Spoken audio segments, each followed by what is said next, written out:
నామానికి మహిమ కలుగునుగాక. దేవుని బిడ్డలారా, మరొకసారి ఈ రీతిగా ఆయన సన్నిధానంలో ఉండి ప్రభు నామాన్ని స్తుతించుటకు, ఆరాధించుటకు దేవుడు మనకిచ్చినటువంటి ఈ మంచి తరుణాన్ని బట్టి దేవునికి స్తుతి కలుగునుగాక. ఆయన నామాన్ని ఘనపరచడము మట్టి పురుగులమైన మనకు ఆయన కృప వల్ల ఆయన ఇచ్చినటువంటి అనుకూల సమయాన్ని బట్టి మనం దేవుని ఎంతగానో ఘనపరచాలి.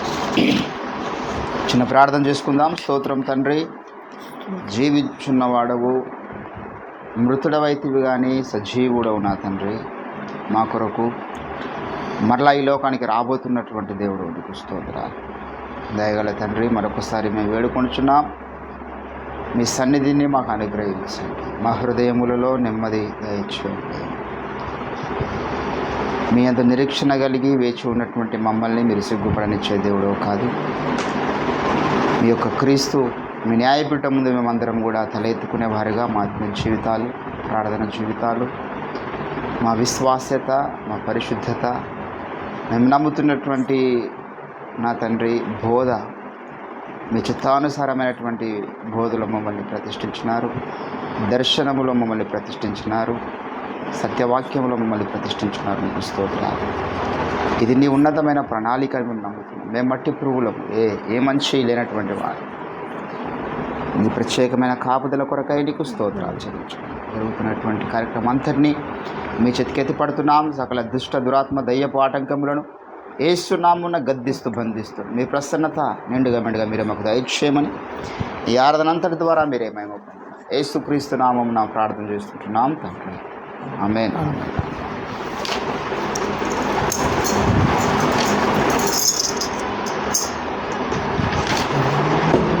దేవునికి స్తోత్రం.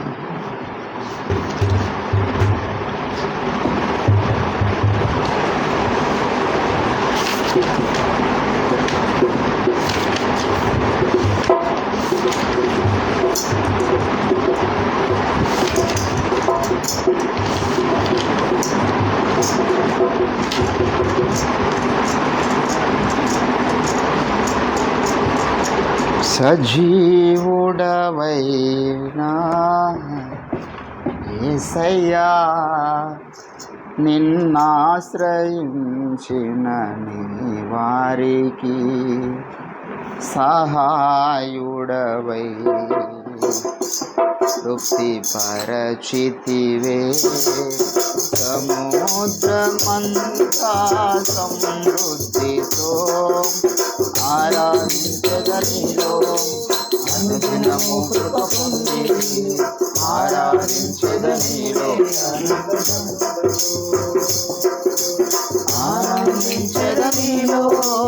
అనుదినము కృప పొంది ఆరాధించగలినే ఆనందగనులతో.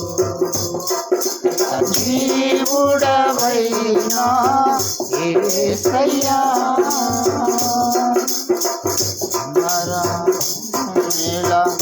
ధనవంతులకు ఈ లోక భాగ్యము దాచిన మేలులెన్నో దయచేసినావే. పరముల నాకు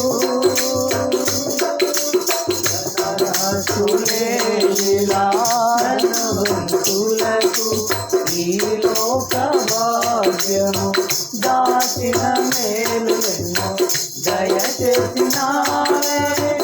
ఇహ పరముల నాకు మల మార్గమున నిరీక్షణ ద్వారముగా చేసితివే. శ్రేష్టమైన నీ వాగ్దానములను నిరీక్షణ ద్వారముగా చేసితివే.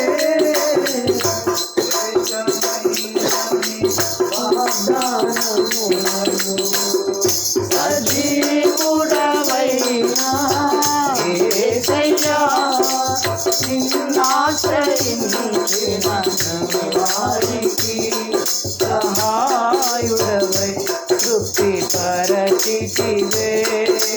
సముద్రమంతా సంతృప్తితో ఆనందించద నీలో అనుదినము కృప పొంది ఆరాధించెద నిన్నే ఆనంద ధ్వనులతో. ఆరాధించిన నీలో అనుదినము కృప పొంది ఆరాధించిన నీలో ఆనంద ధ్వనులతో. సజీవుడవైనా యేసయ్యా క్షేమమునందుటయే సర్వజనులకు ప్రయాసగా మారే క్షేమాధారము నీవై దీర్ఘాయువుతో సంతృప్తి పరచువు నన్ను. క్షేమమునందుటే సర్వజనులకు ప్రయాసగా మారే క్షేమాధారము నీవై దీర్ఘాయువుతో సంతృప్తి పరచువు నన్ను. నిత్య నిబంధనగా నీ వాత్సల్యమును నిరూపితివే. నిత్యమైన నీ సత్యవాక్యములో నిబంధనగా నీ వాత్సల్యమును చూపితివే. నిత్యమైన నీ సత్యవాక్యములో సజీవుడవైనా యేసయ్యా ఆశ్రయించిన నీ వారి సహాయుడవై తృప్తి పరచితివే. సముద్రమంతా సంతృప్తితో ఆనందించరు నీలో అనుదినము కృప పొంది ఆరాధించరు నిన్నే ఆనంద ధ్వనులతో. ఆనందించరు నీలో అనుదినము కృప పొంది ఆరాధించరు నిన్నే ఆనంద ధ్వనులతో.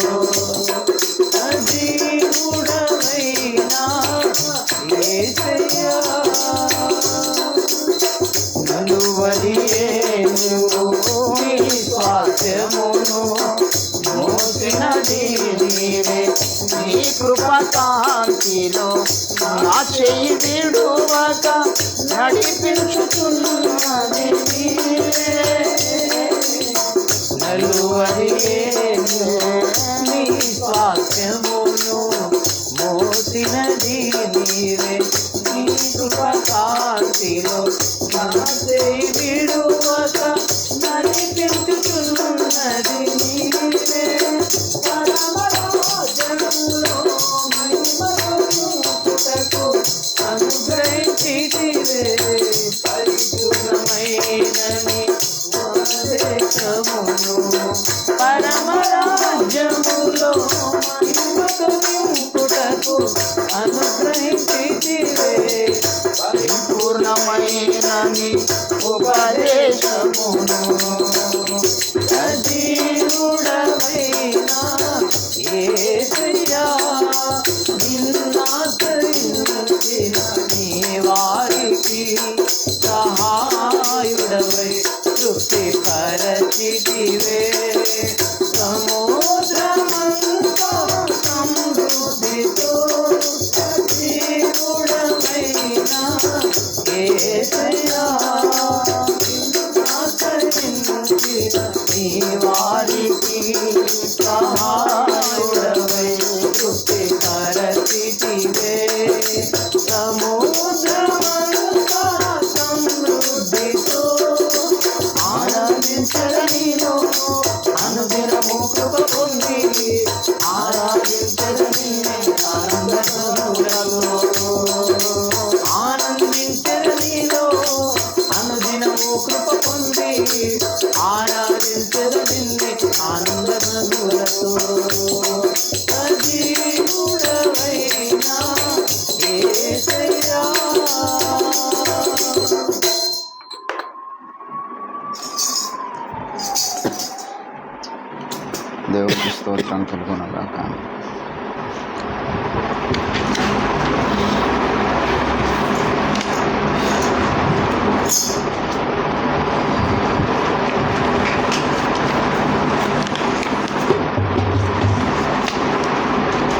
సకలము నూతనమాయ అనేటువంటి పాట పాడదాం. అయ్యగారు రాసినటువంటి పాట 24. సకలము నూతనమాయే హృదయము రంజితమాయే ధరలో సకలము నూతనమాయే హృదయము రంజితమాయే ధరలో సకలము నూతనమాయే కోల్పోయిన కేశములు స్థిరమున పెరిగెను మరలా కోల్పోయిన కేశములు స్థిరమున పెరిగెను మరలా నూతన వ్రతకే శంభుల మీదను నూతన వ్రతకే శంభుల మీదను నూతన తైలము కురిసే అభిషేకము సనూతనమాయే హృదయము రంజితమాయే ధరలో సకలము నూతనమాయే దుర్భరమౌనా హృదయ విశాలము ప్రభు సన్నిధిలో తొలగే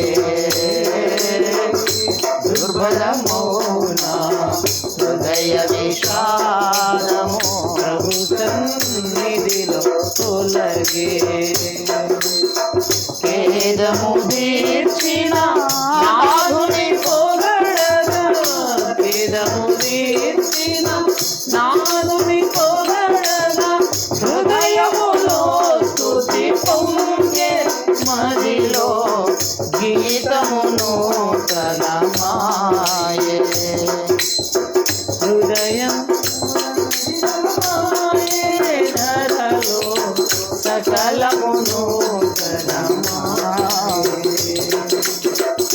ఎండమావులకై పరుగులు వ్యర్థ పయనమిక ముగిసే ఎండమావులకై పరుగులు వ్యర్థ పయనమిక ముగిసే శాశ్వత బహుమానముల విలువలు శాశ్వత బహుమానముల విలువలు మనమున గోచరమాయే హృదిలో నూతన దర్శనమాయే నమ్ముల విలువలు నమ్ముల గోచరమాయే హృదిలో నూతన దర్శనమాయే హృదయము రంజితమాయే ధరలో సకలము నూతనమాయే హృదయము రంజితమాయే ధరలో సకలము నూతనమాయే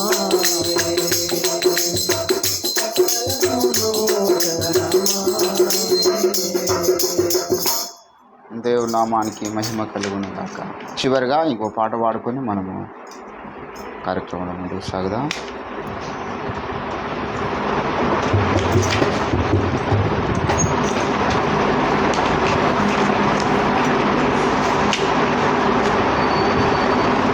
రేయి బాబులు వాడదాము.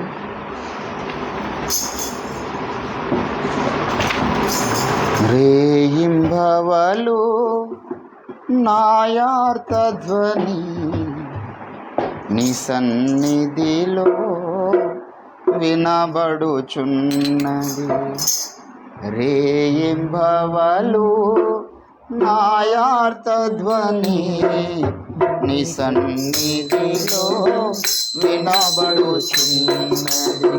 కరుణతోడనొక మారు నా దశ, కరుణతోడనొక మారు నా దశ, వీక్షింపగదే యేసు ప్రభువా వీక్షింపగదే యేసు ప్రభువా ఏయింపవలు నాయాత ధ్వని నీ సన్నిధిలో వినబడుతున్నది ఏయింపవలు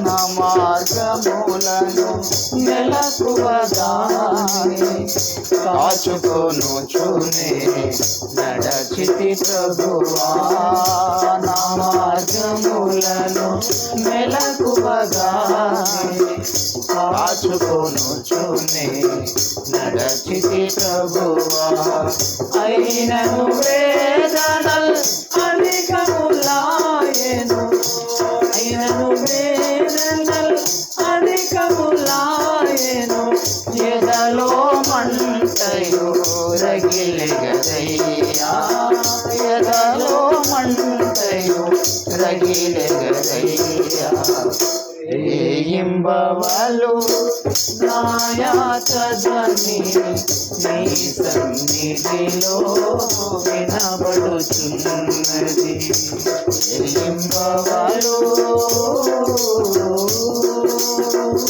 బాల్యము నుండి దోషిని ప్రభువా నరుల కన్నని చూడనేనయ్యా బాల్యము నుండి దోషిని ప్రభువా నరుల కన్నని చూడనేనయ్యా నీ చెంతకు రాకూడని వాడను నీ చెంతకు రాకూడని వాడను మన్మంటిలో దూరలేడి పురుగునయ్యా మంటిలో దూరలేడి పురుగునయ్యా ఏయింబవలు నాయార్తదని నీ సన్నిధిలో వినబడుచున్నది ఏయింబవలు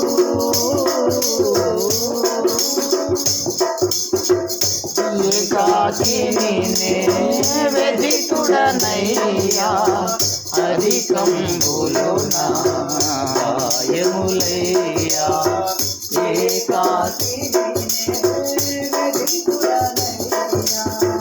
అధికంబులు నా గాయములయ్యా యాత్ర ముగియకనే మునుపొకసారి యాత్ర ముగియకనే మునుపొకసారి తెప్పరిల్లదనను చేయగదయ్యా తెప్పరిల్లదనను చేయగదయ్యా ఏయింబవలు నాయాత ధ్వని నీ సన్నిధిలో వినబడుతున్నది ఏయింబవలు నీ సన్నిధిలో వినబడుతున్నది నాయి వేదన ఇదే భయని మౌనముగా సహించున ప్రభువా నాయి వేదన నీదే భయని మౌనముగా సహించున ప్రభువా నీ సన్నిధిలో నీ హస్తములో నీ సన్నిధిలో నీ హస్తములో నలుగుర నాకతి ప్రియముగదయ్యా నలుగుర నాకతి ప్రియముగదయ్యా ఏయింబవలు నాయాత ధ్వని నీ సన్నిధిలో వినబడుతున్నది ఏయింబవలు నాయాత ధ్వని నీ సన్నిధిలో వినబడుతున్నది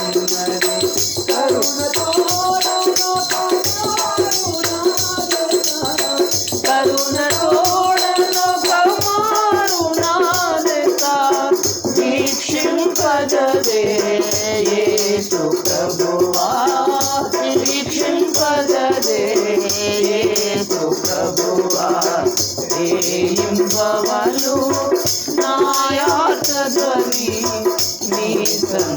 చెవిలో వినబడుతున్నది రేయింబవలు.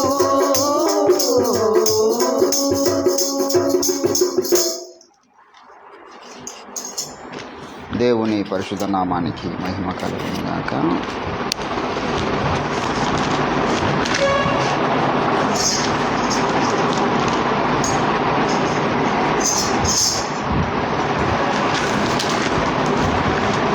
పేతురు రాసినటువంటి పత్రిక 2వ అధ్యాయం, మొదటి పేతురు 2వ అధ్యాయం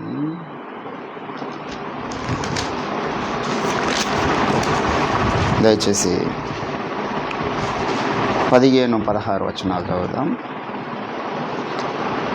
ఏలయనగా మీరిట్లు యుక్త ప్రవర్తన గలవారై అజ్ఞానముగా మాటలాడు మూర్ఖుల నోరు ముయుట దేవుని చిత్తము, స్వతంత్రులై యుండియు దుష్టత్వమును కప్పిపెట్టుటకు మీ స్వాతంత్ర్యమును వినియోగపరచుకొనక దేవునికి దాసులమని లోబడి ఉండుడి. చదవమన లేఖన భాగము దేవుడు మన వినికిడిలో ఫలింపచేయుగాక. ప్రభునందు నాకు అత్యంత ప్రియులారా, దేవుని చిత్తం అనేటటువంటిది బైబిల్ గ్రంథంలో కొన్ని సందర్భాల్లో మనకు కనబడుతుంది. What is the will of God? దావీదు గురించి దేవుడు మాట్లాడుతూ ఏమంటారంటే, దావీదు దేవుని చిత్తానుసారమైన మనసు కలవాడు. దావీదు దేవుని సంకల్పాన్ని నెరవేర్చినటువంటి వ్యక్తి. సో యేసు ప్రభుల వారు కూడా చాలా సందర్భాలు, నేను నా తండ్రి చిత్తము చేయుటకి లోకానికి వచ్చింది, నా తండ్రి చిత్తం. అయితే దేవుని యొక్క చిత్తము చాలా రీతులుగా ఉంటుంది. అది మనం ఫస్ట్ తెలుసుకోవాలి. దేవుని యొక్క చిత్తం ఒక్కొక్క సందర్భంలో ఒక్కో రీతి ఉంటుంది. ఇప్పుడు నేను దేవుని సేవ చేయడం దేవుని చిత్తం కదా. నేను దేవుని సేవ ఎట్లా చేయాలనేది మళ్ళీ వేరే సబ్జెక్ట్. నేను దేవుని సేవ చేయడం అయితే దేవుని చిత్తం. అది నేను తెలుగు ప్రజల మధ్య చేయడమా, లేకపోతే ప్రపంచం మధ్య తిరగడమా, లేకపోతే నేను పని చేసుకుంటే దేవుని సేవ చేయడమా, లేకపోతే నాకు డోనర్స్ వచ్చి నేను దేవుని సేవ చేయడమా అనేది అది ఆయన సంకల్పం మారుతూ ఉంటుంది, పరిస్థితులను బట్టి మారుతూ ఉంటుంది. మొదట్లో సంఘము వారు సువార్త ప్రకటించుకుంటూ వెళ్ళిపోయారు. కొందరం పోయిన తర్వాత పరిస్థితులు మారినాయి. మొదట వాళ్ళే భోజన పదార్థాలు పెట్టినట్టుగా చూస్తాం అపోస్తల కార్యంలో. తర్వాత మేము భోజనాలు పెట్టడం యుక్తం కాదు, ఇంకా దేవుని పని చాలా ఉన్నది, వీటికి వేరే మనుషులు ఎన్నిక, అంటే సంకల్పం మారుతున్నది, పరిస్థితులు మారే కొద్దీ. సో దేవుని యొక్క చిత్తం అనేటటువంటిది చాలా కోణాలలో ఉంటుంది. మనము దేవుని సంకల్పం అనేటటువంటి జరగడంలో చాలా కనెక్ట్ అయి ఉండాలి దేవునికి, అప్పుడే ఆయన సంకల్పం మనకు అర్థమైంది. దీనికి మంచి ఉదాంతము మనందరికి తెలుసు, హబక్కూకు 3వ అధ్యాయంలో, దేవా సంవత్సరములు జరుగుచుండగా నీ కార్యములు నూతన పరచుచు ఉన్నావు, సంవత్సరములు జరుగుచుండగా వాటిని మాకు, అంటే ఆయన సంకల్పం ఎప్పుడు ఒకే రీతిగా ఉండదు అనేది మనం ఫస్ట్ ఫిక్స్ అయిపోవాలి. ఒకప్పుడు ఉందండి అదే ఇప్పుడు కూడా ఉంది అనుకుంటే అది కాదు. ఒక ఆయన పేరేముంది, సురేంద్ర పాస్టర్ గారు, టీవీలో వచ్చేది వాక్యం. ఆయన ఒకసారి నన్ను కలిశాడు. కలిస్తే, పాస్టర్ గారు మీది దేవుడి యొక్క సంకల్పం ఏమిటి అని అడిగిన. నేను, మీరు దేవుడి సంకల్పం ఏందని నమ్మి సేవ చేస్తున్నారని అడిగిన. పెద్ద సేవకుడు ఆయన. అంటే ఏం లేదు బ్రదర్, దేవుని సంకల్పము మాకు దేవుడు అప్పగించినటువంటి పరిచర్య ఏంటంటే, చర్చిలు లేనటువంటి గ్రామాల్లో చర్చిలు కట్టడం దేవుని సంకల్పం అన్నాడు. చర్చిలు లేని గ్రామంలో మందిరాలు మేము కట్టిస్తాం ఫ్రీగా, దేవుడు మాకు అది బాధ్యత అప్పగించాడు, అదే నా దేవుడి సంకల్పం నువ్వు నమ్ముతున్నావు అంటే అదే దేవుడి సంకల్పం అన్నాడు ఆయన. అంటే నేను అన్నాను, మరి ఇటు జహీరాబాదు కానీ, ఇటు సదాశివపేట కానీ, లేకపోతే ఇంకా అటు మారుమూల ప్రాంతాల్లో ఎన్నో ఊర్లకు మనం వెళ్తే ఈరోజు సెవెంత్ డే చర్చిలు కానీ, ఇంకా కొన్ని చర్చిలు మూతపడిపోయినాయి, మనుషులకు నిలయంగా లేవు, పాడుపడిపోయినాయి. మందిరాలు ఈ భౌతిక సంబంధమైన గోడలు కట్టడం వల్ల లాభం ఏముంది అంటే, సంకల్పం అనేది చాలామందికి తెలియదు. ఒక ఆయన అన్నాడు, దేవుడు నాకు జీవజలముల ఊటగా ఉంచుతానన్నాడు అని చెప్పేసి ప్రతి చర్చి కూడా బోర్లు వేసుకుంటూ పోతున్నాం. ఆయన పేరు కూడా ఏముండదు. ఇట్లా ఒక్కొక్కరు దేవుని సంకల్పం ఏంటనేది వాళ్ళకు దొరికింది వాళ్ళు చెప్తారు. ఒక ఆయన అంటాడు, బ్రదర్ నాకు దేవుడు జస్ట్ త్రాగుబోతుల్ని మార్చడానికి పిలిచాడు అంటాడు, అదే దేవుని సంకల్పం అన్నమాట. కొంతమంది నన్ను, ఆయన మన దగ్గరకు వచ్చాడు ఒక పాస్టర్, నన్ను దేవుడు వేశ్యలను చూపిస్తున్నాడు, వేశ్యల దగ్గరికి పోయి సువార్త చెప్పమంటాడు అన్నాడు ఆయన. అంటే ఏ కళ పడినా లేకపోతే ఏ ఆలోచన వచ్చినా ఏ ప్రేరణ కలిగినా ఇదే దేవుని సంకల్పం అనుకుంటారు చాలామంది ఉన్నారు. అట్లా దేవుని యొక్క సంకల్పం ఏంది ప్రధానంగా అనేది చాలామందికి తెలియదు. యేసు ప్రభు ఈ లోకానికి రావడానికి ప్రత్యేకంగా జరగాల్సిన కార్యక్రమం ఏమిటంటే ఎవ్వరు చెప్పరు. మనం ప్రార్థన చేయాలి బ్రదర్, ఆయన వస్తాడు, ఆయన టైంలో ఆయన వస్తాడు, నేను వస్తానని చెప్పిండు కదా ఆయన వస్తాడంటారు అంతే. సో యేసు ప్రభు రావడానికి ప్రత్యేకంగా జరగాల్సిన కార్యక్రమం ఏంటి? మొదటిసారి యేసు ప్రభు రాకడం ముందు ఏం జరిగింది? మొదటి రాకడలో యేసు ప్రభు రావడానికి ముందు బాప్తిసం ఇచ్చేవాడు ఏం చేశాడు? మార్గములు సరళము ఎందుకు చేయాల్సి వచ్చింది? సరళం చేయకపోతే ఆయన రాకుండే. ఈయన మార్గం సరళం చేసిండు కాబట్టి ఆయన వచ్చాడు. ఈయన మార్గం సరళం చేసిండు కాబట్టి యేసుప్రభు వచ్చాడు. యేసుప్రభు వస్తున్నాడు కాబట్టి ఈయన మార్గం సరళం చేసిండు. రెండు వాస్తాయి, రెండు 100% ట్రూనే. అట్లా రెండవ రాకడలో కూడా యేసుప్రభు భూమి మీదకి రావాలంటే కొంత సంకల్పము దేవుని నెరవేరవలసి ఉన్నది భూమి మీద. అందులో ఒకటి ఏంటంటే దేవుని బిడ్డలారా, అనేక మంది మూర్ఖులు అంత్య దినాల్లో ఉంటారు. వీళ్ళ నోర్లు ముయించడం దేవుని చిత్తం. ఏంటంటే ఇక్కడ ఏమన్నాడు? అజ్ఞానముగా మాట్లాడు. ఎట్లా అజ్ఞానంగా మాట్లాడతారు కొందరు చెప్పండి? సువార్త ప్రకటించే విషయంలో అజ్ఞానంగా మాట్లాడతారు. సత్యము అనేటటువంటిది ప్రేమ కలిగి సత్యం చెప్పమన్నాడు. నిన్ను ఎవరైనా ఒక మాట అంటే ఎంత బాధపడతావో అదే స్థితిలో అవతల వాళ్ళు కూడా అంతే బాధపడతారు అనుకో. నీ మతాన్ని ఎవరైనా దూషిస్తే ఎంత బాధపడతావో, నువ్వు నమ్ముతున్న విశ్వాసాన్ని ఎవరైనా దూషిస్తే ఎంత బాధపడతావో, నువ్వు నమ్ముతున్న యేసుప్రభుని పట్టుకొని ఎవరైనా దూషిస్తే నువ్వు ఎంత బాధపడతావో, నీ విశ్వాసాన్ని ఎవరైనా కించపరిస్తే ఎంత బాధపడతావో, అదే రీతిగా అవతల వాళ్ళ విశ్వాసాన్ని మనం మాట్లాడితే వాళ్ళు కూడా బాధపడతారు. వారికి కూడా మనసు ఉంది, మనస్తత్వం ఉంది, వాళ్ళు కూడా మనుషులే. They are also living in the devotional life. వారేమి భక్తిహీనులు కాదు. భారతదేశంలో అసలు నాస్తికుల యొక్క జాబితా తక్కువ. భారతదేశం అనేటటువంటిది ఆస్తిక దేశం. ఇప్పుడు చైనా, రొమేనియా లాంటి దేశాలను మనం వెళ్తే నాస్తికులు ఎక్కువ కనబడుతుండొచ్చు, కానీ భారతదేశంలో నాస్తికులు ఎక్కువ ఉండరు. అందరు ఆస్తికులే. ఏదో ఒక మతాన్ని, ఏదో ఒక మంత్రాన్నో, ఏదో ఒక సిద్ధాంతంలో దేవుడు ఉన్నాడని నమ్ముతున్న వాళ్ళే. అంటే దేవి దేవతలు వేరువేరైనా, విశ్వాసాలు వేరువేరైనా భారతదేశంలో ఎక్కువ శాతం దేవుడు నమ్ముతున్న వారే ఉన్నారు. వారు నమ్ముతున్న విశ్వాసాలను మనం గాయపరచొద్దు. ఈ పంతాను బట్టి, ఈ యొక్క వ్యవహారాన్ని బట్టి రంజిత్ ఓఫేర్ గారు సిలువబొట్టు ఉద్యమాన్ని తీసుకొచ్చిండు. ఎందుకంటే అదొక సెంటిమెంటల్ అటాచ్మెంట్ అనేది ఉంది భారతదేశంలో బొట్టుతోని, స్త్రీలకు ప్రత్యేకంగా. సో కాబట్టి ఇప్పుడు వైష్ణవులు ఒక రకమైన బొట్టు పెడతారు, శైవులు ఒక రకమైన బొట్టు పెడతారు. కాబట్టి అడ్డుబొట్టు నిలుబొట్టు కడితే సిలువబొట్టు అవుతుంది. ఇప్పుడు ఈ బొట్టు అనేది ఆటంకం కాదు దేవుని యొక్క మందిరానికి రావడానికి. ఆయన కోరుకున్నది హృదయాన్ని. సో నువ్వు వాడి దగ్గరికి వచ్చిన తర్వాత, ఇప్పుడు నీ ఇంట్లో నువ్వు ఒప్పుకుంటలేరు. ఫర్ ఎగ్జాంపుల్, బొట్టు తీసేస్తే భారతదేశంలో ఒక రకమైనటువంటి ముద్ర వ్యక్తి ఆ స్త్రీ మీద పడుతుంది. కాబట్టి అవతలి మనిషి యొక్క మనస్తత్వాన్ని నొప్పించకుండా సువార్త చెప్పాలి. ఏమంటారు? దేవుని చిత్తంలో ఉన్నవాడు వస్తాడు, లేకపోతే రాడబాయి. దాని కొరకు మనము ఇప్పుడు వ్యభిచారాన్ని మార్చడానికి వ్యభిచారం చేస్తామా? విగ్రహారాధికుల్ని మార్చడానికి విగ్రహారాధన చేస్తామా? లేకపోతే ఆ మతం వారిని మార్చడానికి ఆ మత గ్రంథాలు మనం అంగీకరిస్తామా? ఆ మత గ్రంథాల్లో ఇది ఉంది, అది ఉంది అని చెప్పేసి అజ్ఞానంగా మాట్లాడేటటువంటి కొందరు క్రైస్తవ మూర్ఖులు ఉన్నారు. కాబట్టి వారికి మనం సమాధానం చెప్పాలి. మనం చాలామందికి సమాధానం చెప్పాలి. మూర్ఖంగా చాలామంది మాట్లాడతారు. ఫర్ ఎగ్జాంపుల్, ఇప్పుడు మొన్నటి దినాన ప్రవీణ్ పగడాల గారు చనిపోయారు, దైవ సేవకులు. ఆయన యొక్క సమాధి కార్యక్రమంలో వాళ్ళ సతీమణి గారు జెస్సికా పగడాల గారు ఏం మాట్లాడారండి? ఏమన్నా జ్ఞానయుక్తమైనటువంటి సంభాషణ మీద. ఇప్పుడు మన మీద ఇది వివాదం చేస్తారు. మళ్ళీ మనం ఇట్లా మాట్లాడుతాం. వాళ్ళు దుఃఖంలో ఉన్నాడు, దుఃఖసారంలో ఉన్నారు. ఆమె నువ్వు దుఃఖసాగరంలో ఉన్నావా, దుఃఖసారం లేవనేది పాయింట్ కాదు. అందరం దుఃఖసాగరంలో ఉన్నాం. క్రైస్తవ మంచి ఒక డైనమిక్ యంగ్ ఇవాంజలిస్ట్ను కోల్పోయినామన్న బాధ అందరికీ ఉన్నది. ఆమె ఏం మాట్లాడుతున్నది అంటే ఏమాత్రం కూడా జ్ఞానయుక్తమైనటువంటి మాటలు మాట్లాడింది. దాన్ని క్రైస్తవ సమాజం అంతా కూడా ఇది దేవుని ప్రేమ అంటే ఇది అది అని చెప్పేసి, ఏం దేవుని ప్రేమ ఉన్నదాన్ని. ఇప్పుడు ఒరిస్సా ప్రాంతంలో, కటక్ ప్రాంతంలో గ్రామ్ స్టీన్స్ గారిని హత్య చేసినప్పుడు, తనను తన పిల్లల్ని హత్య చేసినప్పుడు కొంతకాలానికి ఆ దుండగుల్ని ప్రభుత్వం పట్టుకున్నది.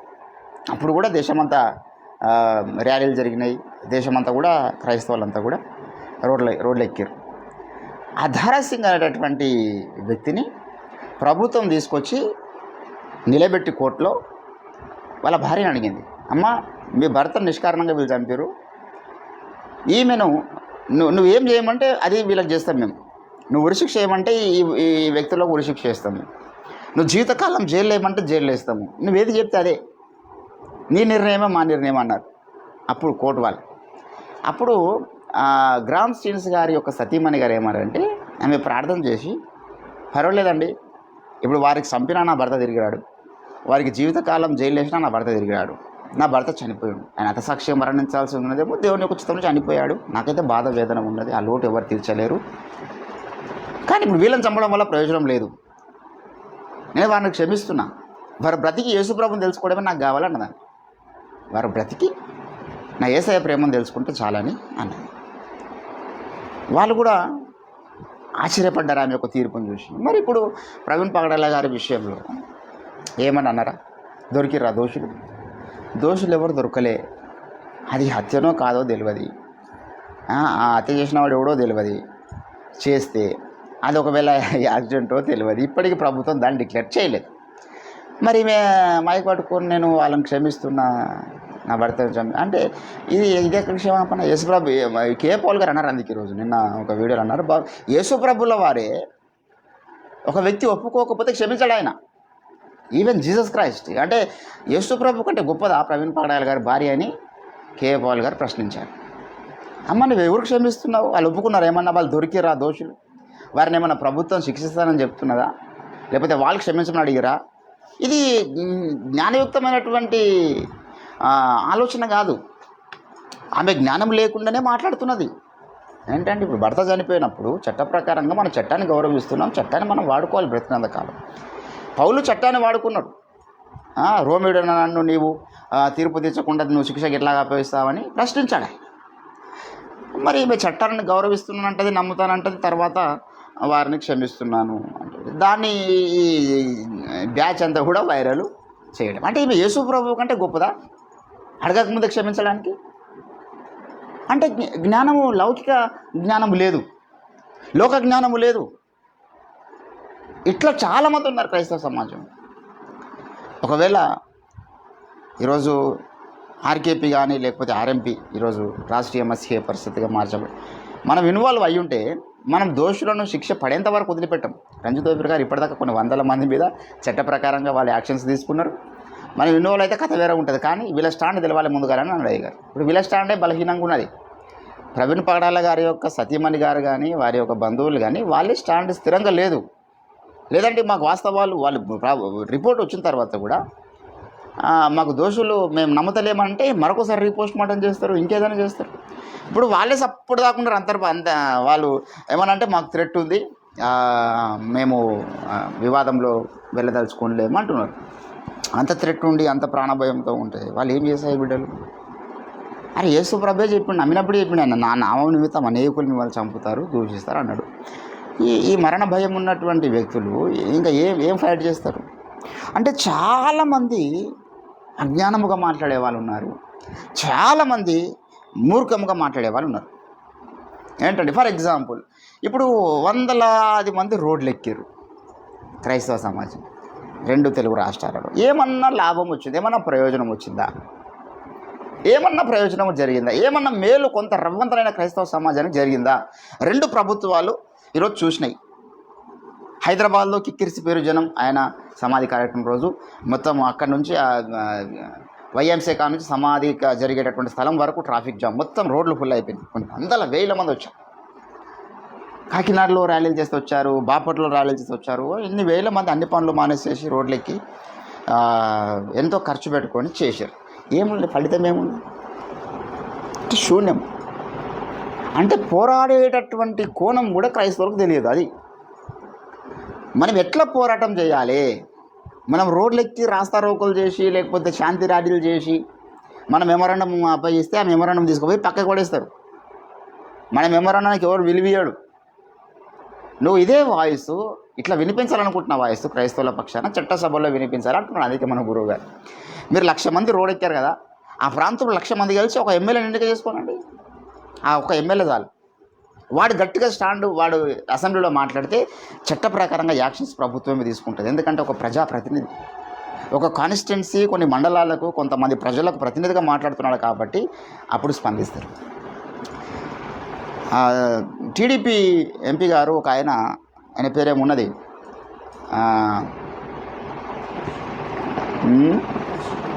కాదు ఆయన ఇప్పుడు సిట్టింగ్ ఎంపీ. ఆయన ఈ నిర్భయ కేసులో పార్లమెంట్లో మాట్లాడిండు. ఆయన ఒక్కడే, దేశం మొత్తం చూసింది విన్నది, దేశం మొత్తం దాని మీద యాక్షన్ తీసుకోవాలన్నారు. ఒక్కడే మాట్లాడాడు. అంటే ఒక్క ఎంపీ పార్లమెంట్లో మాట్లాడితే ఎంత ప్రభావం ఉంటుంది. ఇప్పుడు 500 మంది 540 మంది ఎంపీలు ఉండొచ్చు అండి. ఒక్క ఎంపీ మన పక్షాన ఉన్న వాని వాయిస్ అక్కడ దేశం అంతా చూస్తుంది. అంటే క్రైస్తవులకు చైతన్యం అనేది లేదు. ఇప్పుడు ఏదైనా ఇష్యూ వచ్చిందండి, ఇప్పుడు చర్చిలు కూలగొడుతున్నారు. మనం ఇప్పుడు ఎన్నిసార్లు నువ్వు రోడ్ ఎక్కినా ఏం లాభం చర్చిలు కూలగొడితే? ఇప్పుడు సువార్త వ్యతిరేకమైనటువంటి చట్టాలు తీసుకురావడానికి ప్రభుత్వాలు ప్రయత్నం చేస్తున్నాయి. తెస్తే మనకి పెద్ద నష్టం లేదు. నేను లోగడ చెప్పాను, అరుణాచల్ ప్రదేశ్లో సువార్త వ్యతిరేకమైన చట్టాలు తెచ్చారు. ఆ చట్టం తెచ్చినప్పుడు 15%. ఎటువంటి చట్టము? ఎవరైనా ఎక్కడైనా బాప్సాలు ఇచ్చినా సువార్త ప్రకటించిన 6 సంవత్సరాలు జైలు శిక్ష అన్నారు. 6 సంవత్సరాలు జైలు శిక్ష. ఈరోజు అరుణాచల్ ప్రదేశ్ అంతా కూడా క్రిస్టియన్ స్టేట్గా వాళ్ళు ప్రతిష్ఠించుకున్నారు. చట్టాలు వ్యతిరేకంగా వచ్చినప్పుడు మనం క్రైస్తవం భయపడం. అది మనం చాలా మేలు చేస్తుంది. క్రైస్తవం ఎట్లా అంటే ఎంత తనగదొక్కడం చూస్తే అంత పైకి లేస్తుంది అన్నమాట ఇది. సో దేవుని బిడ్డలారా, చాలామంది ఈరోజు క్రైస్తవేతరులు మూర్ఖంగా మాట్లాడే వాళ్ళు ఉన్నారు. యేసుక్రీస్తు మనం 3 విషయాల్లో మూర్ఖంగా మాట్లాడే వాళ్ళు నోటు మోయించాలి. ఒకటి ఏంటంటే సువార్తకు వ్యతిరేకంగా మాట్లాడుతున్నాను కూడా మన నోరు మోయించాలి ఖచ్చితంగా. నీలో ఉన్న విశ్వాసానికి వ్యతిరేకంగా మాట్లాడుతున్నాను అనుకో, మీలో ఉన్న నిరీక్షణ గురించి ఏతవడుగు ప్రతి వానికి అంటాడు. అందుకే 3:15 వానికి మీరు ఎట్లా చెప్పాలి? సాత్వికంతో సమాధానము. మన నోరు మోయించాలి అంతే. అరే ఎందుకు నమ్ముకున్న యేసు ప్రభువుని నేను, నా రీజన్ ఇది. పాప క్షమాపణకు నువ్వు చెప్పే మార్గం ఏందో చెప్పు, నేను నమ్ముకుంటా. అదే ఒక వ్యక్తి యొక్క పాపాలు క్షమించబడాలంటే అన్ని మత గ్రంథాలు దగ్గర పెట్టుకొని చూద్దాం. ఏ రీతిగా మనిషి యొక్క పాపాలు క్షమించబడతాయి? అది యూదులదైనా, గ్రీకు దేశస్తులదైనా, భారతీయులదైనా, ఎవరిదైనా పాప క్షమాపణకు దేవుడు ఏర్పడేసిన మార్గం ఏమిటంటే వాడు యేసుక్రీస్తు రక్తం దగ్గర దాకా రాక తప్పదు. అన్ని మత గ్రంథాలు రక్త ప్రోక్షణం కావాలి, పాప క్షమాపణ అని చెప్తున్నాయి. సో ఇప్పుడు నువ్వు ఉన్నటువంటి మతంలో నేను ఒకవేళ రక్షణ కొరకు ఏం చూడాలి, ఎక్కడ వెతకాలి నేను అంటే వాడు చెప్పాలి దానికి రీజన్. అంటే ఆ విషయంలో వాడు మూర్ఖంగా మాట్లాడుతున్న వారి నోరు మనము మోయించాలి. రెండవది, మనం నమ్ముతున్న బోధ విషయంలో కూడా కొందరు మూర్ఖంగా మాట్లాడతారు. మీరు చెప్పిందే సత్యమా, మీరు చెప్పిందే వాస్తవమా? ఇప్పుడు చాలా వివాదాలు నడిచినాయి. అందుకే మనం చర్చలు జరిగిస్తున్నాం. ఎందుకు? ఇప్పుడు మనం చేసిన ఇప్పటిదాకా ఎపిసోడ్లు 7 చేసినామా? 7 ఏం చేసినాం. ఒక్క దాని మీద కూడా ఇప్పటిదాకా ఒక్కడన్నా కౌంటర్ చేసిండా? చేయగలుగుతాడన్నా? జన్మ పాపం మీద చేసినాము, పరిశుద్ధాత్మ కృపావారాలు ఉన్నాయా నేటికి అద్భుతాలైన దాని మీద చేసినాము. ఇట్లా ఎన్నో అంశాల మీద చేసుకుంటూ వచ్చినాం. ఒక్కడన్నా దాని మీద మీరు మాట్లాడే తప్పు బ్రదర్ అనగలిగిరా? క్రైస్తవ సమాజంలో ఎవడన్నా అనలేరు. ప్రశ్న వేటకు అగత్యం లేకుండా రంజు తోఫీర్ గారు రాసినటువంటి గ్రంథాల్లో సారాంశం ఉన్నది, సత్యం ఉన్నది. ఆయన చర్చల్లో కానీ ప్రసంగాల్లో కానీ ఆ స్పష్టత ఉన్నది. అయితే దేవుని బిడ్డలారా, మనము ఈ మూర్ఖంగా మాట్లాడే వాళ్ళు నోరులు మూయిస్తున్నటువంటి క్రమంలో ఫస్ట్ ఆఫ్ ఆల్ మనము మన వ్యక్తిగత సాక్ష్యము చాలా ముఖ్యం. అప్పుడు ఏమవుతుందంటే మనం ఈ సిద్ధాంతాన్ని మాట్లాడుతూ ఉంటాం అనుకో, మనము వాక్య సారాంశాన్ని మాట్లాడుతున్నాం అనుకో, అప్పుడు వాడు ఇక్కడ మనతో వాదంలో గెలవలేక నీ బ్రతుకు మంచిగా లేదంటారు. అందుకే దానియేలు విషయంలో ఏమన్నాడు దేవుడు? దానియేలు గురించి ఏమన్నా సాక్ష్యం ఇచ్చాడు? 6వ అధ్యాయము దానియేలు ప్రవచన గ్రంథం. ఈయన వాదిస్తున్నాడు, సత్యం కొరకు రోషం కలిగి నిలబడ్డాడు. కానీ ఆయన జీవితంలో ఒక ప్రశ్న వచ్చిందంట. అందుకు 4వ వచనం, అందుకు ప్రధానులను అధిపతులను రాజ్యపాలన విషయంలో దానియేలు మీద ఏదైనా ఒక నింద, ఏంటంటే ఏం చేస్తున్నారు వీళ్ళు?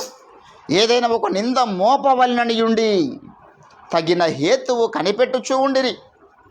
కానీ దానియేలు నమ్మకస్తుడై ఏ నేరమైనను ఏ తప్పిదమైనను చెయ్యువాడు కాడు గనుక దానియేలులో తప్పైనను లోపమైనను అది నిందలు మోపినాడు దానియేలు మీద. అందుకే మన పాట కూడా నిందల పాలై నిత్య నిబంధన నీతో చేసిన దానియేలు అంటే ఎన్నో నిందలు దానియేలు మీద వచ్చినాయి. కానీ ఒక్కటి కూడా ఆయన మీద ఆధారము లేనటువంటి నిందలు. ఇది సైతాను పని. పౌలు మీద కూడా అనేక నేరములు మోపిరి కానీ వాటిని రుజువు పరచలేకపోయిరి కదా. దయచేసి మీరు అపోస్తుల కార్యంలో చూస్తే ఏంటండి, పౌలు మీద అనేక నేరములు మోపుతున్నారు. అపోస్తుల కార్యం 26వ అధ్యాయం కదా, 26వ అధ్యాయము 4వ వచనమా చూడండి ఒకసారి.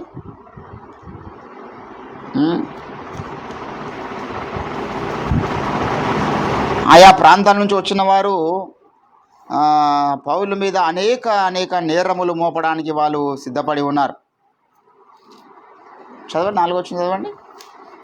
మొదటి నుండి యెరూషలేములో ఆ, నా జనము మధ్యను నా జనము మధ్యను బాల్యము నుండి నేను బ్రతికిన బ్రతుకు ఎలాంటిదో నేను బ్రతికిన బ్రతుకు ఎలాంటిదో యూదులందరూ ఎరుగుదురు. యూదులందరూ ఎరుగుదురు. వారు మొదటి నుండి ఆ, నన్ను ఎరిగిన వారు గనుక ఆ, సాక్ష్యమిచ్చుటకు నాకు ఇష్టమైతే నేను మన మతములోని బహు నిష్టగల తెగును అనుసరించి ఆ, పరిశైలంగా ప్రవర్తించుటకు చెప్పగలను. ఇప్పుడైతే దేవుడు మన పితరులకు చేసిన వాగ్దాన విషయంలో నిరీక్షణను గురించి నేను విమర్శింపబడటకు నిలిచి ఉన్నాను. ఏంటండి, ఈయనను విమర్శించబడటం నిలిచి ఉన్నాడు. భారమైన అనేక నేరములు ఆయన మీద మోపడానికి ఎన్నోసార్లు ఆయన మీద కుట్రలు చేసినారు. మతభేదము ఏంటండి, 24వ అధ్యాయంలో మీరు చూసినట్లయితే అక్కడ అంటున్నారు 12వ వచనం, దేవాలయములోనేమి సమాజ మందిరములోనేమి పట్టణములోనేమి నేను ఎవరితోనూ తరికించుటైనను జనులను గూర్చి గుమ్మి కూర్చుటైనను వారు చూడలేదు. మరియు వారు ఇప్పుడు నా మీద మోపు నేరములు తమరికి రుజువుపరచి ఏంటంటే ఎన్నో నేరాలు మోపారు కానీ ఒక్కటి రుజువు లేదంట. ఈరోజు ఓఫిర్ మినిస్ట్రీస్తో కానీ ఓఫిర్ అయ్య గారితో కానీ మనం బోధిస్తున్న బోధ విషయంలో కానీ ఎవడు దీంట్లో మనతో గెలవలేక వాదంలో గెలవలేక ఆయన సాక్ష్యం మంచిగా లేదు, ఆయన బ్రతుకు మంచిగా లేదు, ఆయన దగ్గర ఉన్న సేవకుల బ్రతుకులు మంచిగా లేవు అని దానియేలు మీద నిందలేసినట్టు పౌలు మీద నేరములు యేసుప్రభు మీదనే మోపిరు నేరాలు. ఇటువంటి బ్యాచ్ ఉంటారండి, సైతాన సంబంధులు ప్రతి కాలంలో ఉంటారు. ఈరోజు మేము వాస్తవం మాట్లాడుతున్నాం. ఫర్ ఎగ్జాంపుల్ ఇప్పుడు కే పౌల్ గారు అన్నారు, ప్రవీణ్ పాడాల గారి భార్య వాళ్ళు అడగంది ఎందుకు క్షమించింది, యేసుప్రభు కంటే గొప్పదా అన్నాడు. ఇప్పుడు ఆయన మీద ఏమన్నా నేరం మోపాలుతారా వీళ్ళు? ఆయన అన్నది వాస్తవం కదా. అమ్మ, ఇప్పుడు 2 రాష్ట్రాల్లో కొన్ని లక్షల మంది నీ భర్త కొరకు రోడ్డు ఎక్కి వాళ్ళు ధర్నాలు చేస్తే నువ్వు ఆ మాట ఎట్లా అంటావు? వీళ్ళంతా పిచ్చోళ్ళ నువ్వు క్షమించుకుంటూ పోతావు ఏంటంటే? అంటే క్రైస్తవులకు క్లారిటీ లేదు. ఏ ఇష్యూ వచ్చినా ఇంతే ఉంటుంది.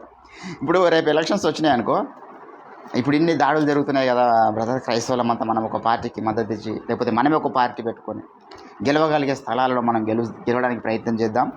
గెలుపోవటములు నిర్ణయించే స్థలాల్లో గెలుపోవటం నిర్ణయిద్దాం అనుకుంటే, అంటే ఫర్ ఎగ్జాంపుల్ ఇప్పుడు కొన్ని ప్రాంతాలు ఉన్నాయి. ఇప్పుడు జహీరాబాద్ లాంటి ప్రాంతం అనుకో, అక్కడ 80% క్రైస్తవులే, 80% క్రైస్తవులు. అంటే అనుకున్నోని వాడు ఎమ్మెల్యేలు చేసుకోవచ్చు. అటువంటి స్థలాల్లో ఖచ్చితంగా క్రైస్తవ ఎమ్మెల్యేని గెలిపించుకోవచ్చు. అట్లా ఎన్నో ప్రాంతాలు ఉన్నాయి. క్రిస్టియన్ పాపులేషన్ ఎక్కువ ఉన్న స్థలాలనేమో ఒక క్రైస్తవుడిగా ఒక వ్యక్తిని క్రైస్తవ భావజాలం కలిగినటువంటి వ్యక్తిని మనము చట్టసభలను పంపిద్దామని ఆలోచన చేసి కొన్ని స్థలాల్లో మనం ఎమ్మెల్యేని గెలిపించలేం, కానీ మన ఓట్లు 20,000 ఉంటాయి, మన ఓట్లు ఒక 15,000 ఉంటాయి. ఇప్పుడు వాళ్ళకు పోటాపోటీ జరుగుతున్న సందర్భాల్లో ఈ 15,000 ఓట్లు 20,000 ఓట్లు ఎక్కడ పడితే వారు గెలిచే అవకాశం ఉంటుంది. అప్పుడు మనం డిమాండ్ చేస్తాం, మా అన్నీ ఒక్క పట్టుతో ఉన్నాయండి క్రైస్తవుల ఓట్లన్నీ కూడా, 20,000 ఓట్లు మీకు వేస్తాం, తర్వాత మాకు కొన్ని నామినేటెడ్ పోస్టులు కావాలి, మాకు కూడా కొన్ని ఎమ్మెల్సీ పోస్టులు కొన్ని ఉంటాయి కదా, ఇటువంటి అంటే డీల్ చేసుకోవాలి. అది కూడా చాలా గొప్ప సంగతే కదా. అందుకే మేము కింగ్ మేకర్ అన్నాడు, అంటే గెలిపోవటం నిర్ణయించే స్థాయిలో మేము ఉన్నామన్నాడు ఆయన. ఇప్పుడు మొన్న నితిన్ కుమార్ గారు కానీ చంద్రబాబు నాయుడు గారు వీరిద్దరూ బీజేపీకి సపోర్ట్ చేయకపోతే, వీరిద్దరు కాంగ్రెస్ సపోర్ట్ చేస్తుంటే రాహుల్ గాంధీ గారు ప్రధానమంత్రి అయ్యారు. అంటే ఇప్పుడు వీళ్ళిద్దరి మీద ఆధారపడి ఉంది దేశంలో ఎవడు ప్రధానమంత్రి కావాలని. అట్లా అన్ని కాన్స్టిట్యున్సీలలో క్రైస్తవులు కనీసం ఒక 10,000 మంది ఉండరా? ఏ చర్చ్ చూసినా వందలు నిండిపోయారు కదా, వందల చర్చిలు ఉన్నాయి కదా, ఒక్కో ప్రాంతంలో, ఒక్కొక్క జిల్లాలో, ఒక మండలాల్లో, గ్రామాల్లో చర్చిలు నిండిపోయినాయి కదా, ఉద్యోగం వచ్చింది కదా సంఘాల్లో. మరి వీళ్ళందరికీ ఎందుకు ఒక ఓటు బ్యాంకుగా వీళ్ళు తయారు చేయలేకపోతున్నారు? చేసి ఒక పట్టుతో మన మీద దాడులు జరగకూడదంటే మనము జ్ఞానయుక్తంగా ప్రవర్తించాలి. ఓన్లీ విశ్వాసము దేవుడు మనకి పరలోక పౌరులకి ఈలోక రాజకీయాలు ఎందుకండి, ఇదంతా చెత్త అంటే మరి గిట్లనే తోముతారు. ఇదంతా చెత్త అంటే కొన్నిసార్లు చెత్తను కూడా యేసుప్రభుల వారు సైతాన్ని కూడా వాడుకుంటాడు. ఆయన సమస్తము దేవునికి సేవ చేస్తున్నదన్న దాంట్లో సైతాన్ లేడా? దుష్టుని కూడా వాడుకుంటాడు. ఒకవేళ రాజకీయాలే తప్పు కావచ్చు, రాజకీయాలు అక్రమాలు ఉన్నాయి, ఇవి ఉన్నాయి అనుకుందాం, రాజకీయాలు సాతాను సామ్రాజ్యం మీద జరుగుతుంది అనుకుందాం, విలోకాధికారి సాతాను కదా, మనం వాడిని వాడుకోవద్దా? యేసుప్రభు వాడుకుంటుండు కదా వాడిని. ఈరోజు దేవుని బిడ్డలారా, రాజకీయ చైతన్యము రానంత కాలము ప్రవీణ్ పాడాల లాంటి కేసులు ఎన్నో మనం చూడాల్సి వస్తుంది. ఒకవేళ ఇప్పుడు ఒక ముస్లిం ప్రీస్టును చంపగలుగుతారా? ఒక బౌద్ధ ప్రీస్టును చంపగలుగుతారా? ఒక దళిత ఉద్యమకారుని ఎవరైనా చంపగలుగుతారా? వాళ్ళంతా ఓట్ బ్యాంక్గా తయారయ్యారు. ఇప్పుడు మందకృష్ణ మాదిగ గారు ఒక చిటికేస్తే 10 లక్షల మంది వెళ్తారు. ఈ 10 లక్షల మంది కూడా ఎవరికి ఓటేయమంటే వాళ్ళకు ఓటేస్తారు. మాదిగా కార్యకర్తల మీద కానీ దాడి చేయమని చూద్దాం పోయి. మనకన్నా ఎక్కువ ఇప్పుడు బాబాసాహెబ్ అంబేద్కర్ గారే శ్రీరాముని భయంకరంగా విమర్శించిండు. మరి వాళ్ళని ఎవరు ఏమన్నారు? మందకృష్ణ మాదిగ గారు విమర్శిస్తారు, మా మీద దాడులు చేస్తే మతోన్మాదాన్ని, క్రైస్తవుల మీద దళితుల మీద దాడులు చేస్తే వారికి ఎవరైనా అడగలుగుతారా? వాళ్ళు ఒక ఓటు బ్యాంక్గా తయారైన వాళ్ళకి ఏమన్నా అంటే ఓట్లు పడాయని తెలుసు. కానీ క్రైస్తవులకు ఓటు బ్యాంక్ లేదు. వీళ్ళని కొట్టినా చంపినా ప్రాబ్లం లేదురా బాయ్. వీళ్ళు ఓట్ల విషయంలో వీళ్ళు పిచ్చి వాళ్ళు, అజ్ఞానులు. ఆ టైంలో ఎవరికి ఇస్తారో తెలియదు. వీళ్ళు ఎవరు డబ్బులు ఇస్తే వానికి ఇస్తారు, లేకపోతే ఎవరికి కొంత మనము ఆశలు చూపించి ఏ నామినేట్ పోస్ట్ గల్లీ స్థాయి లీడర్గా చేస్తామంటే వేసేస్తారు. వీళ్ళు చట్టసభల దాకా వీళ్ళు ఎందుకు? వాళ్ళని అక్కడనే చీల్చవచ్చు, మనము విభజించి పాలించవచ్చు అనేటటువంటి పరిస్థితి ఉన్నంత కాలము క్రైస్తవుల మీద దాడులు జరిగినందుకు ఆశ్చర్యపడొద్దు, సిగ్గుపడాలి. ఆశ్చర్యపడేదానికంటే సిగ్గు కలిగి ఇప్పుడైనా కొంచెం చైతన్యం వచ్చి మనం కూడా రాజకీయంగా బలోపేతం కావాలి. నాకు ఒకసారి ఒక పాస్టర్ గారు వచ్చారు, వాళ్ళ కొడుకుతో ఒక కేసు అయింది. ఒక అమ్మాయి విషయంలో కేసు అయింది. అంటే ఒక హిందూ అమ్మాయిని వాడు లవ్ చేశాడు. తర్వాత పోలీస్ స్టేషన్కి వెళ్తే అబ్బాయిని కొట్టారు, చేశారు. నాకు ఫోన్ చేసిండు ఆయన. నేను కూడా అక్కడికి వెళ్ళిన. తర్వాత సిఐ సాబ్తో మాట్లాడినాము. ఇంకా అదంతా చేసి మొత్తం మీద వాళ్ళని బయటికి తెచ్చినాం.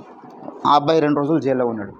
అప్పుడు వాళ్ళ డాడీ అంటున్నాడు, నాతో అంటుండు, బ్రదర్ మీరు చెప్తున్న చాలా వాస్తవం.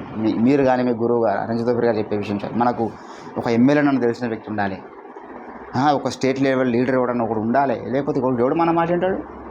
ఏపీఎస్లో ఎవరు మన మాట వింటారు? ఏ అధికారులు ఎవరు మాట వింటారు? అధికారులు మనం చట్టసభలో లేకపోతే, మనం అధికార ప్రతినిధులు లేకపోతే ఎవడు మన మాట విన్నాడు.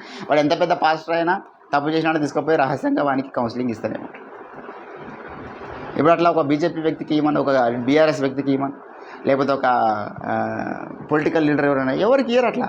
ఎందుకంటే వాళ్ళు స్పందించే కోణం వేరు. కాబట్టి ఈరోజు మూర్ఖముగా ప్రవర్తిస్తున్నారు చాలామంది. అంటే ఏ విషయంలో ఎట్లా కొనసాగాలి? ఇప్పుడు మన రోడ్లు ఎక్కడం కూడా ఒక రకంగా సరైన పద్ధతే కాదు. అది దాని ప్రయోజనం లేనటువంటి పద్ధతే. ఏదో మన నిరసన మనం తెలియజేసాం, మనం ఇంతమంది ఐక్యత కలిగి ఉన్నాము, మేము కూడా ఇంత జనాభాను చూపించుకోనికే పనిచేస్తుంది తప్పితే ఫలితం ఏం రాదు. ఇప్పుడు మెల్లమెల్లగా ప్రవీణ్ పాడాల గారి కోసం క్లోజ్ చేసి పడేసి రహస్యంగా పోస్ట్ మార్టం రిపోర్ట్లు వాళ్ళ కుటుంబానికి ఇచ్చేసారంట. ఎవరికి తెలియదు.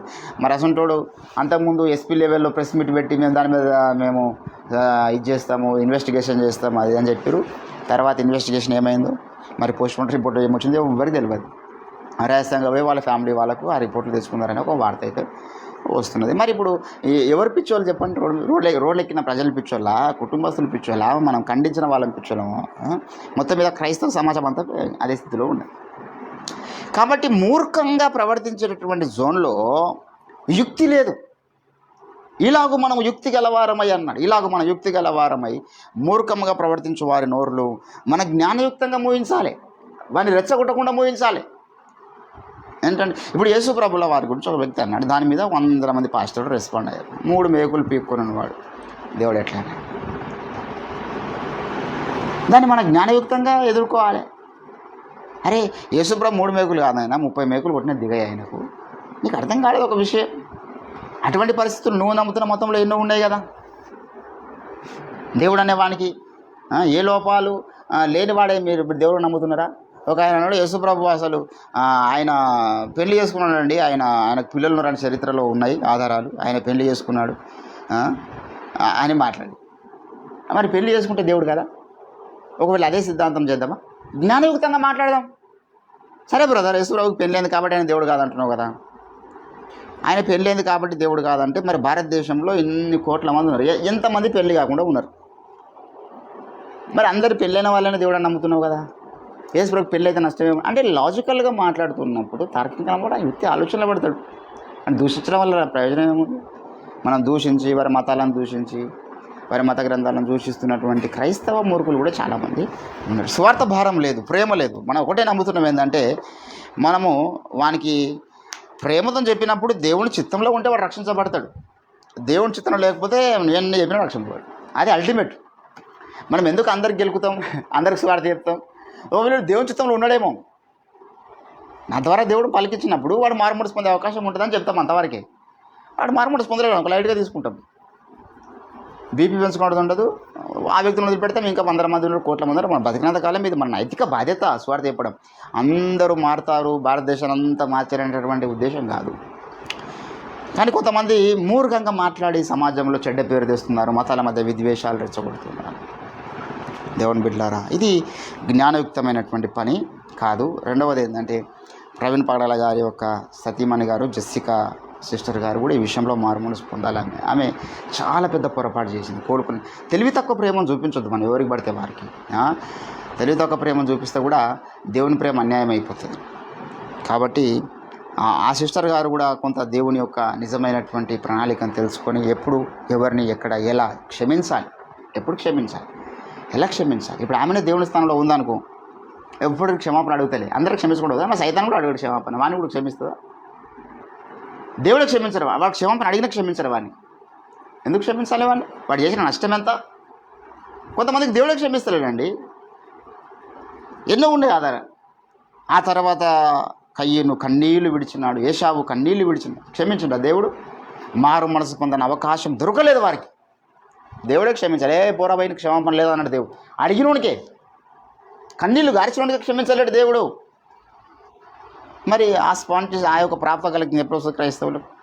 ఎవరిని క్షమించాలి, ఎందుకు క్షమించాలి, వాడు చేసిన తప్పేంటి, ఎట్లా క్షమిస్తావు? వానికి అదే స్థితిలో మనం ఉంటే అర్థమవుతుంది. ఇప్పుడు వాళ్ళ కుటుంబం లేదా అన్నయ్య అట్లా వాళ్ళ కొడుకునో వాళ్ళ తండ్రినో వాళ్ళ తల్లినో వాళ్ళు చంపితే తెలుస్తుంది.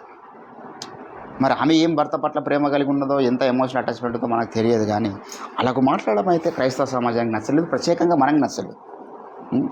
ఎంతమంది మనం ఆయన కొరకు వాయిస్ వినిపించడం సోషల్ మీడియాలో, ఆయన పక్షాన్ని నిలబడ్డాం. ఆమెనేమో అందరి యొక్క ధర్నాలను రాస్తారు, ఒకరిని శాంతి రాళ్ళని తిప్పికొట్టింది ఒక మాటతో.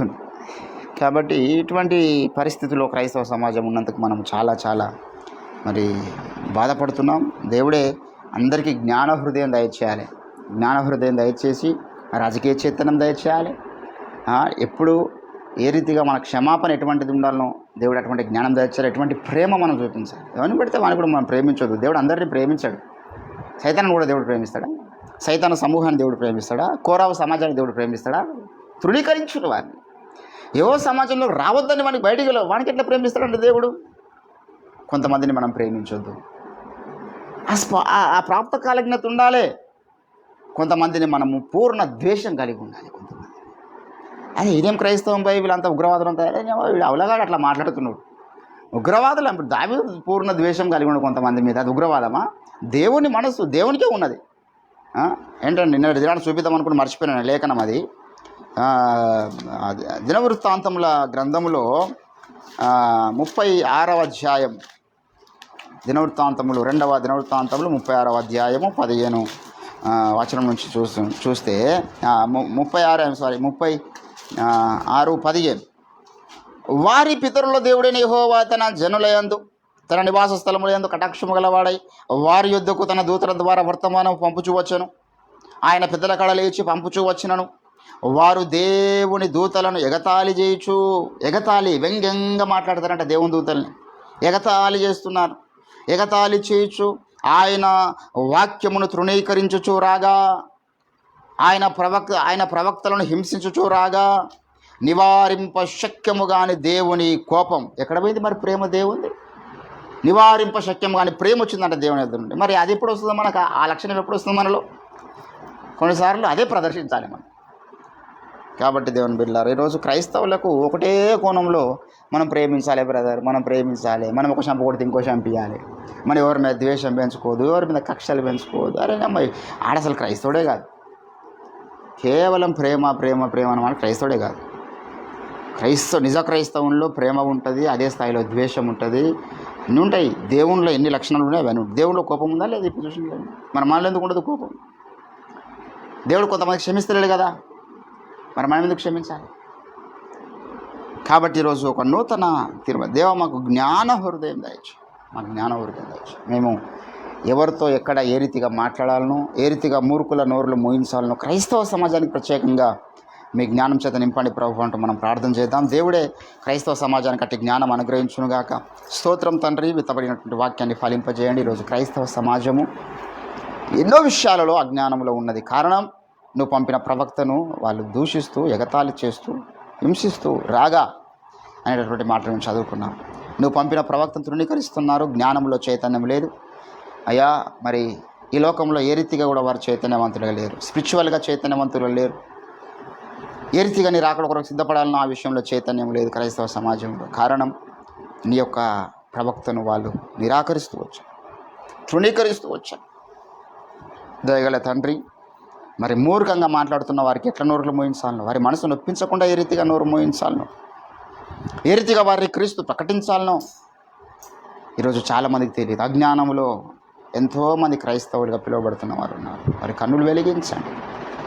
దయగల తండ్రి, జ్ఞాన హృదయము మా అందరికీ దయచేయండి. మేమున్న దేశంలో, మా చుట్టుముట్టినటువంటి సమాజం మధ్య మేము ఏ రీతిగా జీవించాలనో, ఏ రీతిగా వారికి సువార్త సందేశాన్ని అందించాలనో అట్టి జ్ఞాన హృదయం మీరు మాకు దయచేయమని ప్రార్థన చేస్తూ విత్తబడ వాక్యాన్ని ఫలింపచేయండి. మరలా రేపటి దినమున మీ సన్నిధిలో కలుసుకునే పర్యంతం మీ తోడు, మీ సన్నిధి, మీ కృప, మీ కాపుదల నిండుగా మెండుగా మీరే మాకు దయచేయండి. యేసు నామమున ప్రార్థన చేస్తుంటున్నాం తండ్రి. యేసు రక్తమే ఇచ్చే ప్రభు, యేసు రక్తమే ఇచ్చే ప్రభు, యేసు నామానికి సంపూర్ణ అపవాదికి నీ వాని క్రియలకు అనంత కోటి నాశనము కలుగునుగాక. ఆమేన్, ఆమేన్.